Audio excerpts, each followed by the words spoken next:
Hi everybody, this is Mordecai. Tunaendelea na project ya Outlander Mitsubishi. Sawa, hii ni FEV hybrid vehicle. Unavyoona hii kubwa hapa ni battery pack ambayo ina betri 10. Sawa.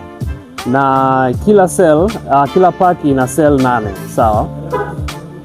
Baada ya kupitisha diagnosis kwenye hii gari, tunaona kwamba kuna fault mbili ambazo ni primary. Kulikuwa kuna fault inao report kwenye CMU number 9, communication timeout, na CMU number 8 ilikuwa inasema cell voltage high. Sawa. Kitu ambacho tulilazimika kushusha battery na kuweza ku identify hizo number of battery packs zilizo report ambazo ni mbili.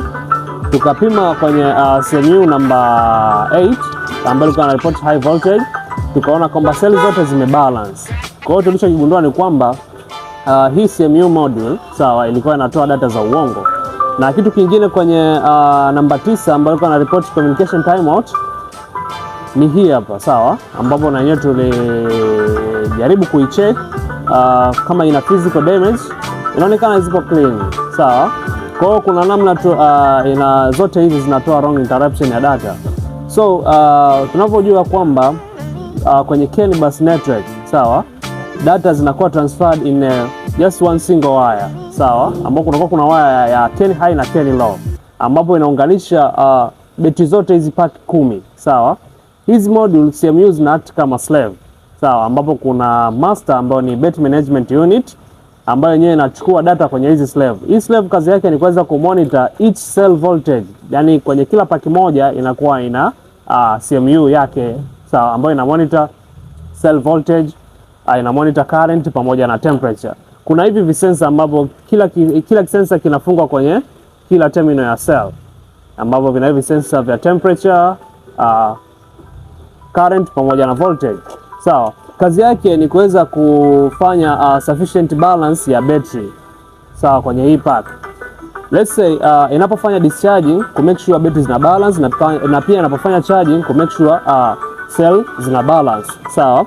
Kwa hiyo kulingana na fault ambazo tumezipata, tutaenda kufix tatizo letu kwa kuweza ku replace module nyingine hizi CMU.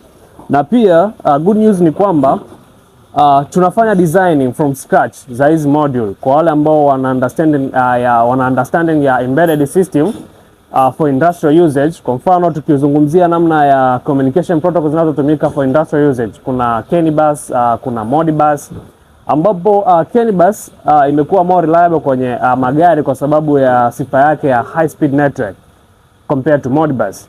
Kwa hiyo ikiwa una project ya embedded ambayo inahusisha service za design kama hii, iwe ni industrial usage, iwe ni kwenye magari, ambacho ni good news, tuna lab yetu electronics ambao pia tunafanya hizi embedded project na maanisha industrial level kabisa sawa. Kwa hiyo ukiwa na project ambao ni familiar na hivi vitu ambavyo tunavifanya, hata ikiwa ni apart tunafanya.